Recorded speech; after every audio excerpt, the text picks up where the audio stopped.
I'm stoked to be able to like enjoy coming in every day and just, being around, coworkers that I enjoy being around and in a space that I helped create. Hello, and welcome to another episode of the I Love Entrepreneurship Podcast. Thank you for joining us today. We have a special guest, Noah Irby. We went to high school together, and we actually stayed together on a cruise ship in the same room for a week. It was wild. I think one day we slept in until like 4 p.m., something like that. I think so. I can't remember. It was a lot of fun. It was a good week. You're going to enjoy this conversation. Noah Irby, he's from Wayward Coffee. I'm in Dallas. They just started up. He was a lot of fun to talk to, gave a lot of practical, insightful advice. Let's get started. Bro, long time no see, man. You got married and... I did, bro. I did a lot. I got married, dude. I'm starting this. I don't know, dude. It's weird. It's been a while. It's good to see you, man. Yeah, good to see you too. Just fill me in on like starting Wayward Coffee and fill me in on like how did that start? How did that come about? Dude, yeah. It was early 2019. Like really early 2019. I started working at White Rhino Coffee in Cedar Hill, and that's where I met Trevin, who's my business partner. Before that, I already had enjoyed going to different coffee shops whenever I would travel, or like in DFW too. I just enjoyed going to different shops and hanging out. And I was slowly getting more into coffee itself and like the culture behind it. When I started working at White Rhino and I met Trevin, we had been there for a few months. And then in the summer, we started talking about how badly we wanted to like start our own thing. And so we started like throwing ideas across the table, like different like mobile bar ideas, because we wanted to start out doing some sort of mobile thing before we did a shop, so we could kind of get people that kind of knew who we were, and it was like way less startup, something like that, compared to a shop. We just started throwing around ideas. Eventually, we initially hit the idea that we wanted to do it through the old like VW bus. We thought that was really like a really cool like niche thing, just to try to turn something like that into like a coffee cart, if you will. I eventually came up with the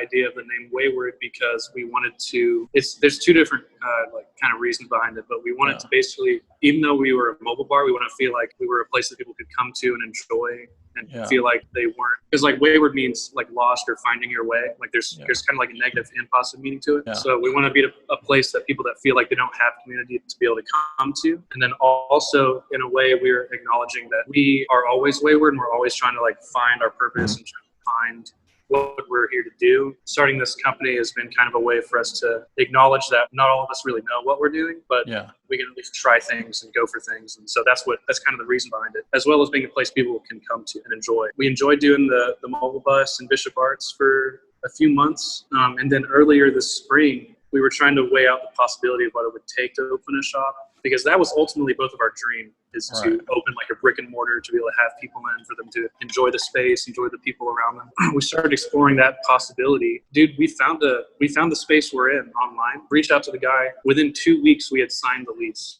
Like, it was insane how smooth the process was. We got really lucky finding the space too, like just west of Bishop Arts off Davis Street. We had to do a lot of work over the past couple months. Like, it's been all DIY, but we really enjoyed it because it's kind of forced us to learn to do a lot of stuff that we needed to know how to do anyway. When it comes to like building stuff. So it's been really fun, and we like totally transformed the space, dude. It's been, I can kind of show you. Yeah, dude, kind of show us. So bro. For the people who are not able to see, this is a podcast too, so I'm gonna. Oh yeah.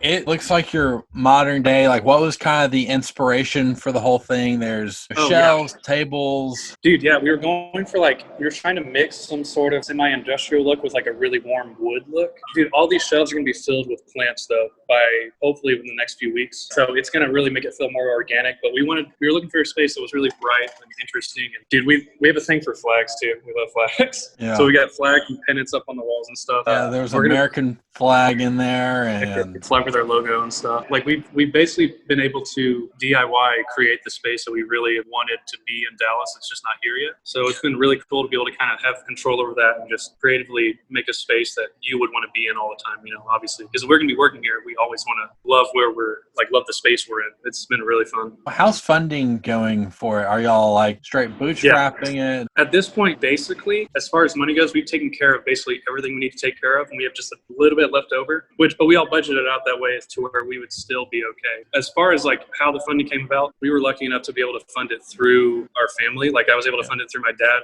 and also my in-laws. Because my dad, what he does is investing anyway in like real estate. And so basically when we approached him about it, I was like, and by the way, the cost of our build out is relatively inexpensive for like a coffee shop build out cost. So we got lucky on that too with like how much renovation we had to do. So it wasn't too expensive compared to other shop build outs, but we approached him. We were like, hey, we know that you usually like every once in a while will invest in like apartment complexes or real estate or something like that, but would you consider investing in this and it's a situation where it's like you wouldn't be making as much obviously, but it'd be kind of like more of like helping fund a dream thing. We were relying on him wanting to do it, and he was like, it only took like a couple of days of figuring it out, and he was like, totally, let's do it. It worked out really well to where we had like just enough to be able to do all this stuff and, you know, take care of all the fees with the city and take care of small things that we didn't know would come up. We basically had just enough, so it all worked out great. It's been a little tight the past couple of weeks. We've been learning to kind of only get what we need to be able to open and then slowly add on or upgrade things as we go over the next few months as we make more money. What's the open date? Yes, dude. So big news.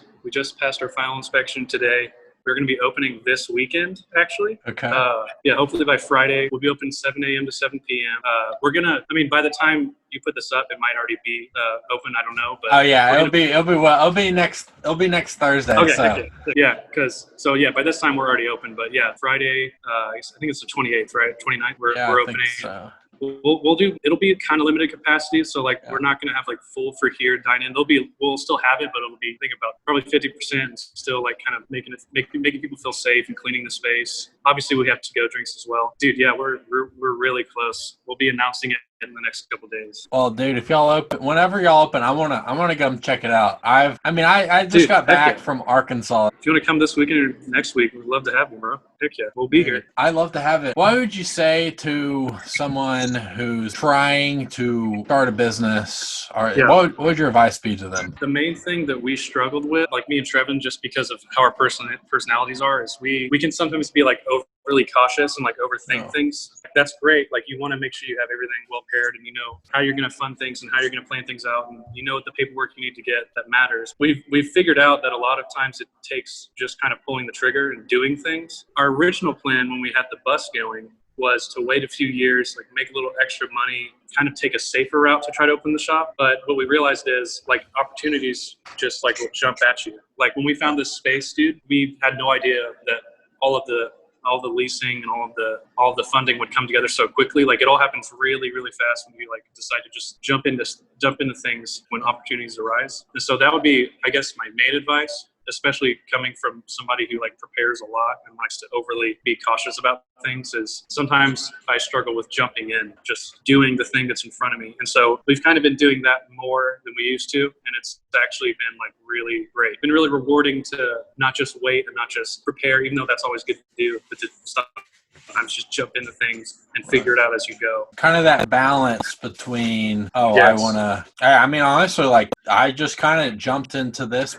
I mean, I've had a podcast before, but I never had a niche. I had a podcast with my name in it. No one really knows who I am. But I changed it. I Love Entrepreneurship. It's a podcast. People love starting a business. Everybody wants to start a business, does it, whatnot. How are you going to compete against other coffee shops? Yes. Okay. Yeah. That's a good question. It starts with the culture we're trying to create here versus other coffee shops, because at the end of the day, I think what we want our company culture to be about is people. I feel like that's a thing it's kind of a new idea. Like a more traditional business mindset is making money is the most important thing, which it's obviously like important and necessary. Put making money at the top of your priority list. When it comes to running a company, you lose sight of why you're even doing it. And I think people that come into your store or come into your restaurant or coffee shop, they see that with like how you treat them and how you treat your employees and how you just overall, it's very easy for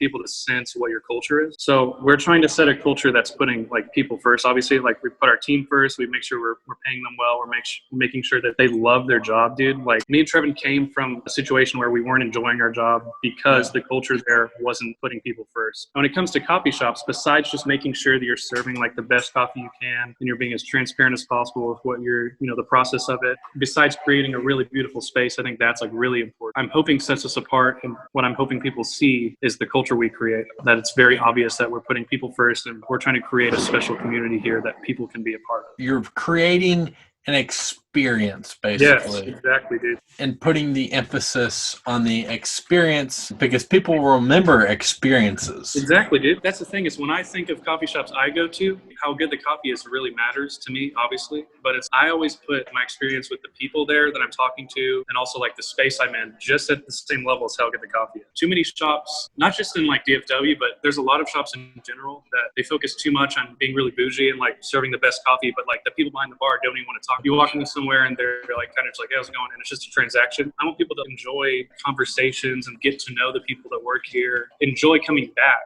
to where you're creating a community that's like, it's combining the people that come in and the people behind the bar to where it's like, we're all part of this big thing. It's not just about how much money can I get from you or how big of a sale can I get? Because people want to support you if you show that you care about them, care about talking to them and asking how they're doing. That's like the big emphasis for us, for sure. Yeah, it's kind of like the saying, it's not how much you know, it's like how much you care about people. That yes, that's what people are going to come back for, is that experience we give them. How are you going to balance over giving experience? Maybe, being too bougie. How are you going to do that? That's actually a really good question, because another big thing is like approachability. You don't want to limit the people that can come in based on like your menu. We're trying to keep our menu pretty crafted, traditional, and focus on making the drinks really well. But we don't want to like make anyone who might not know about like coffee or know about what certain words mean or things like that. We don't want anybody to feel like they can't come in and like talk about it. I guess a good way to balance that would be just to be willing to talk with all kinds of people and willing to explain things and willing to listen to. I think what's more important in like an experience that you'd have at a shop, how kind people are, and not just like, whoa, look how cool the latte art they poured was. Like at the end of the day, that's not really what matters. Like that's just kind of an extra cherry on top. You have to be willing to be equally kind and listening to everybody that comes in. Dude, when you open your doors, you're going to get tons of different kinds of people, especially in like when you're in the middle of like a bigger city in Dallas. You're going to get lots of different kinds of people coming in,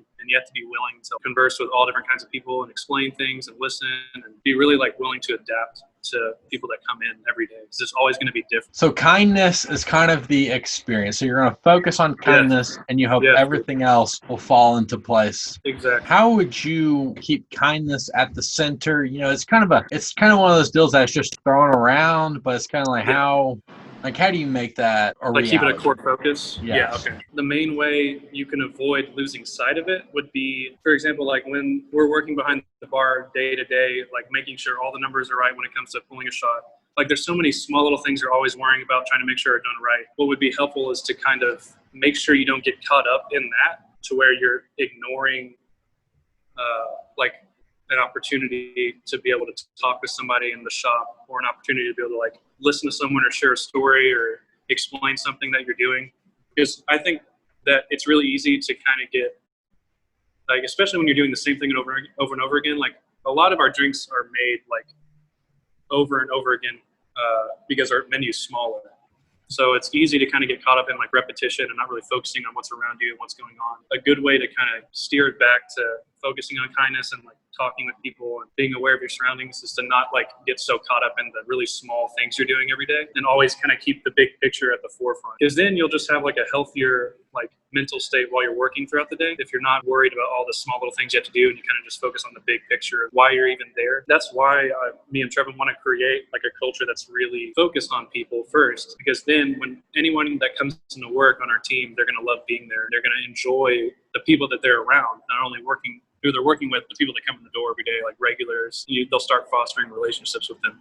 So you talked about your partner, Trevor. How do you handle being in a partnership? How do you handle which roles? How do you handle conflict, basically? I mean, that's a good idea, or that's a good question. Yeah, it's interesting because me and Trevor are so lucky that we don't get into arguments that much. And when we do, they're usually like lighthearted, like we brush them off, but occasionally we do. And I guess what's most important in like a business partnership is that we have the same vision for the company. So no matter what like small little arguments we get in, the vision's the same either way. So it's not like those things aren't going to like mess up the course of the business or mess up our relationship as friends either. Our vision's the same, and we have like the same general ideas of what we're trying to do with Wayward. We have the same general vision of the people that we're trying to bring in and talk to. Like we don't have any sort of like disagreement that's too big to where it creates an issue, really. It's just like little small things. And I mean, we always usually work them out really quickly. So we're fortunate enough to not have to deal with too many arguments or anything like that. That's kind of one of the biggest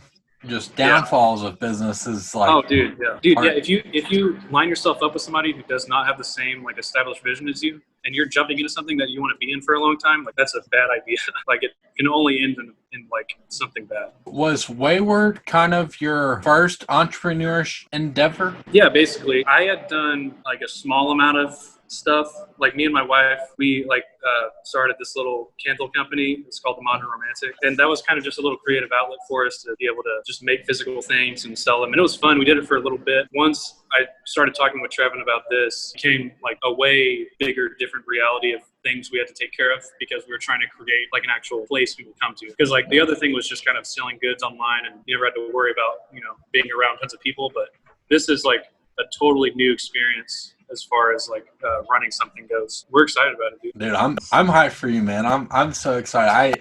I just love it. I think having idea, creating it, putting it together, putting in the hours, putting in the hard work, and then like seeing it through, and that's it's so rewarding. It's awesome. You can work when you want to. You work as much as you want. I mean, you're basically if you own a business, you're basically working 24/7 with some sleep in between. You're always thinking about something. Yeah. But it's being able. I think like we all have this deep desire to create something, and like seeing something created is. I think it's in our DNA.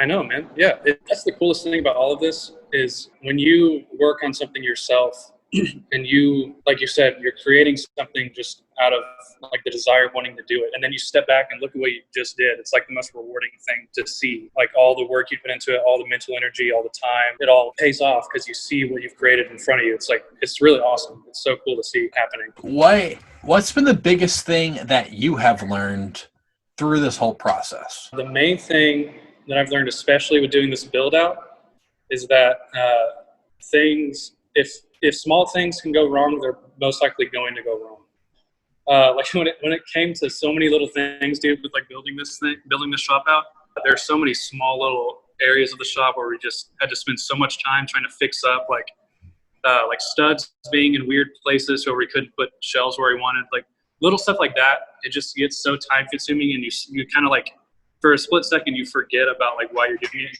frustrated. Yeah. But then once you get it done, you're like, okay, that wasn't a big deal. But I guess the big thing that's like been the biggest learning experience with this is like, there's so many little small things you don't think about that you're gonna have to take care of. But once you do them, you're like, oh, okay, that wasn't as big a deal as I thought. Just unexpected things happening that you like wouldn't foresee. What's been your favorite part? The concept of like being in control of what we're doing. Like me and Trevin, as the people that own the business, we've been able to, all our ideas that we have for it, we don't have to like run it through some big like, corporate chain of people to approve of whatever we want to do. It's like, we just been like, hey, we want to do this. This might look cool. Let's do it. And then in a couple of days, we'll have it done. Like that's been my favorite part of doing the build out for sure, has been having ideas and then being able to just do them without worrying about like red tape and all that kind of stuff. It's like, we're able to like really creatively make the space we want and like use the coffee we want, get the machines we want. Like being able to be in control of all that kind of stuff has been like the best thing ever. It's so great. I mean, that's the beauty of being the owner. You're in charge. Dude, yeah, exactly. Okay, so I have just gotten into coffee. I've never really drink coffee that much. I just drink straight black. I don't know any other way to drink it or whatnot. Heck yeah, dude. But what would your advice be for me as someone who's getting into coffee? Okay, that's a great question. So you said you already like black coffee, right? Yes. Like you don't like, because a lot of people, they have to drink it with like sweetener and stuff. You don't need all that stuff to drink it. No, I just drink black. Perfect. Dude, then we're already in a good spot. So I personally enjoy drinking black coffee anyway. I like drinking pour overs, which is like, if you were to come into the shop and order it, it would be a by the cup, like brewed fresh, just black coffee. But we're serving like the best beans we can. Like It's we serve single origin beans from different roasters that we're going to feature every other month. Yeah. And like each coffee that we have on pour over there's like a specific recipe we've dialed in for it. We've made sure that like all the tasting notes are coming out. So I would say if you're already drinking black coffee, definitely go for like a pour over and just choose whatever option we might have that sounds best to you. Like coffee has different like tasting notes that are found out when people are roasting. Yeah. Like for example, if you like notes of like blueberry or like honey, like you can look for a coffee that will have notes similar to that. And when we brew it, you'll be able to taste all those things. And that's another part of like the experience of it is like enjoying coffee just by itself without having to add anything else. But then espresso is a whole nother thing. Like I love drinking espresso shots too. And, cortados and cappuccinos. Then you have lattes, which all that is really different amounts of milk in it. But I'm kind of like you. I like black coffee. That's like made really well. So. Yeah. And for someone who doesn't know what notes are, what are notes? Yeah. So they're basically just, it's kind of like when people are tasting wine, trying to like describe what it tastes like to them. Yeah. It's the same thing with coffee. Like once a roaster roasts certain coffees from wherever they get them, they'll cup them, which is like you grind the coffee, you put it in like hot water, you let it kind of form a crust over it, and you stir it. And you get a little spoon, and you just keep tasting it until you get these different notes that you get from them. So it's really like an acquired skill. I don't do it. I just let other people do it and then drink the coffee. But it's really cool. Like it's basically they're just describing what the coffee tastes like to them, so you have an idea of what it's like when it's brewed.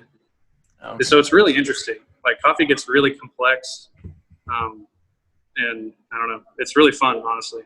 Hey, well, whenever y'all open, I would definitely want to come by, and you just will have to hook me up and show me. Yeah, I'll hook you up, dude. I'll get you something good. Heck yeah, man. Let's do it. All right. How are you doing on time? I'm good. I'm doing great. I'm in no rush. Perfect. Hey, dude, I think we're going good. I'd love to ask more questions, man. Let's do it, man. What would you say to someone who is you got funding from your parents? What would your advice be to, talking to your parents, maybe another talking to your in-laws?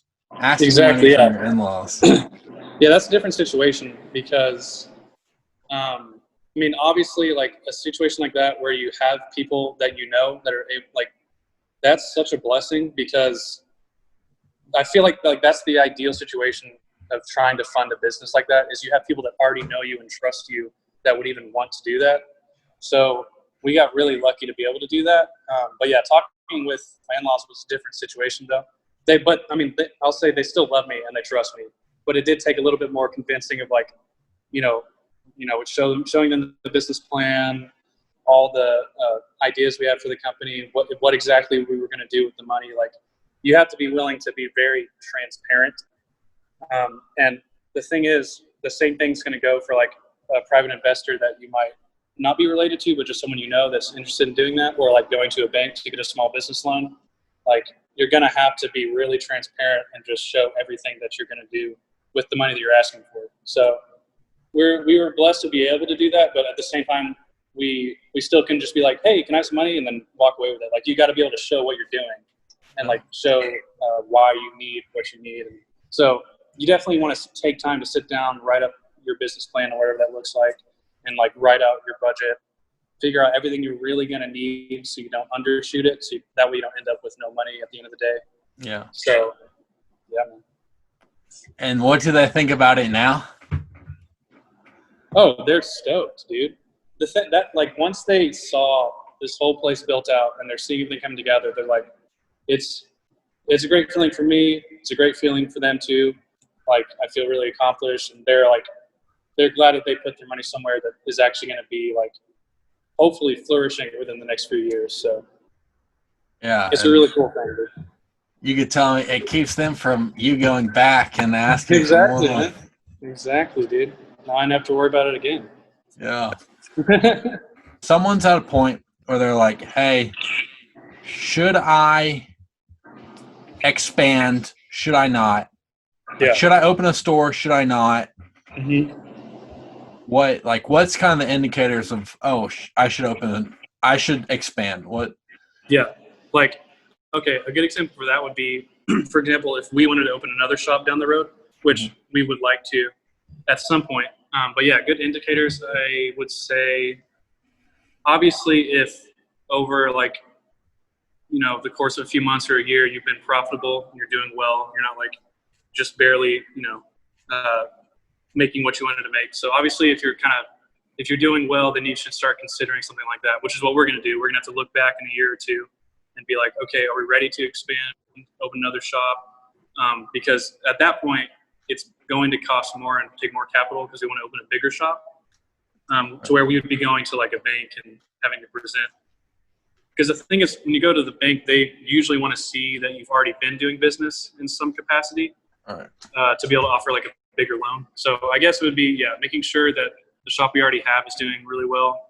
And then another thing is, to go back to making sure we care about people first, is making sure we're still able to pay our employees well as we expand, and that nobody will have to like get any wages cut, or nobody will have to get laid off to be able to put money towards something else. Like I want everybody to be taken care of, like as we expand, and not to rush it at all, especially like in the hiring process and getting all the right equipment, to just make sure you stay true to what you're doing. Don't like give up any quality or give up any like standards you have for the business while you're expanding. So yeah, man, I'm excited to be at that point one day, but for now I'm stoked to open this first shop. So we'll see though. We'll see. Are you all still going to have the van open? That's a good question. Not right now. For like the foreseeable future, we will not be doing anything with the bus. It's kind of just hanging out in my house for now. But we do eventually want to kind of fix it up a little bit more and get like a full like mobile service like set up to where we have a whole team that does that. And that way we can be doing like events, weddings, mobile setups with the bus while the shop's open all the time. But for now, since our team's really small still, and we're kind of like totally focusing on the shop, the van is temporarily out of service. But eventually it'll be back for sure. I'm not married, but you are. How has your wife influenced this whole process? That's it. Yes. Well, she, I would say, is just as into coffee as me. So she's been very like constantly, wanting to see the shop, talk about it. She loves going to coffee shops too.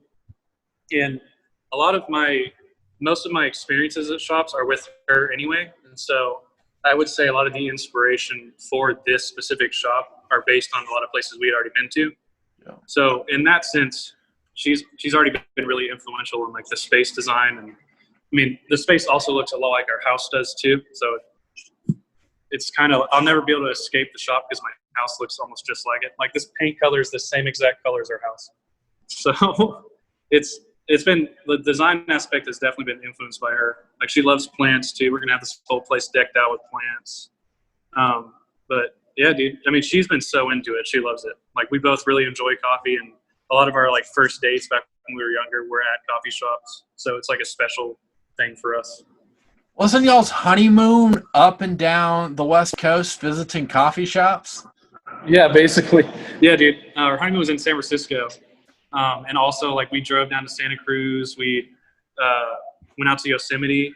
Dude, I love North California. It's so nice. But we spent most of the time either, like, hiking Yosemite or, like, just exploring coffee shops in San Francisco. So, yeah, coffee is very important to us. Dude, that's but I mean, and that's the thing of like you're building your life around what you enjoy doing and what you loving. Yeah, that's why it's so awesome, dude. That's why it's like it feels so rewarding, because it's like it's something I really care about and love, and I'm just turning it into something that I'm able to do. It's awesome. So, yeah, dude. So when you opened the van, did you like go all in and say, hey, this is my only job? Am I going to have to work a second job? Did your wife work a job? Like, yeah. So with that, me and Trevin were still working our jobs and just kind of doing it whenever we could. So it was definitely like more of a side hustle then. Yeah. And also, Carolyn was working as well on the side. So we definitely weren't able to fully jump into it. until we decided, okay, we're ready to start focusing on a shop, which was only like 3 months ago or 4 months ago. By then, me and Trevin got laid off because he was working at Cultivar Coffee, which is a shop in Dallas. Yeah. But I mean, as you know, because of COVID-19, a ton of places have had to lay off people. And so it ended up working out because me and him were both able to be out of our jobs, fully focused on just being here, like basically every day, building this place out. Yeah. I mean, and now here we are trying to, open this weekend. So we're excited to be back to like work and doing something every day and seeing people every day. Yeah. So, yeah, dude. That's super exciting, man. I'm so excited for y'all. Heck yeah. And yeah, it's like so cool to see like, okay, this side hustle turned into something that, is going to make you a living. Exactly. It's so awesome, dude. And it's like, I'm stoked to be able to like enjoy coming in every day and just, being around, coworkers that I enjoy being around and in a space that I helped create. Like it's really a unique thing that I'm stoked to be jumping into. So, man, that is so awesome. Yeah. I'm about to have to go, but I want to ask you 5 rapid fire questions. Heck yeah, let's do it. The first one is, who's been the most influential person during this process? You can't say your wife. You can't. I'm just kidding. I can't say my wife? Okay. No, you can say whoever you want. Dude, that's hard. I would say okay, so do you know the roaster we use? It's called Cloud. Have I talked about that yet? Yeah, no, you didn't talk. Maybe you did. Yeah, the brand or they're just our roaster. That's the coffee we use. Okay. But what I'm trying to get at is the owners of that shop, their names are Chris Baca and Jared Irby. And we basically have modeled the culture of our business we're trying to create after what their business model is, which is, people first. And like, dude, they started as a roastery, then they opened a cafe, and then within like 3 years, they opened like 4 more cafes in Santa Cruz, California, which is like one of the most expensive cities to live in. But they still made it work because of the culture they created. So I would say Chris Baca and Jared Irby, they actually have a podcast, which is awesome. You should definitely check it out. They don't talk about just coffee. They talk about their business and stuff. It's called the Cloud Coffee Podcast. It's awesome. Dude, maybe I will reach out to them. Do you know them? I don't know them personally.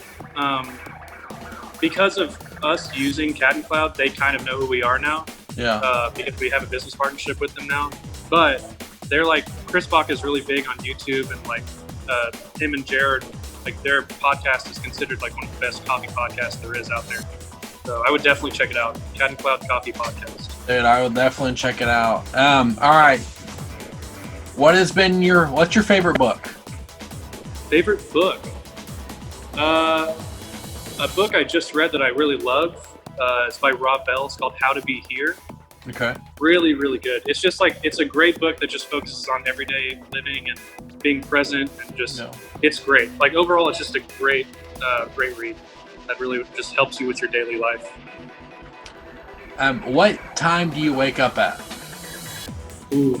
Well, because of the past few months, it's been very weird, but I usually try to, now I'm going to have to wake up early, but I usually wake up pretty early.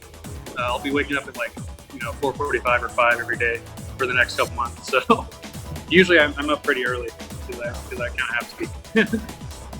But it's good. It's good. What's your jam?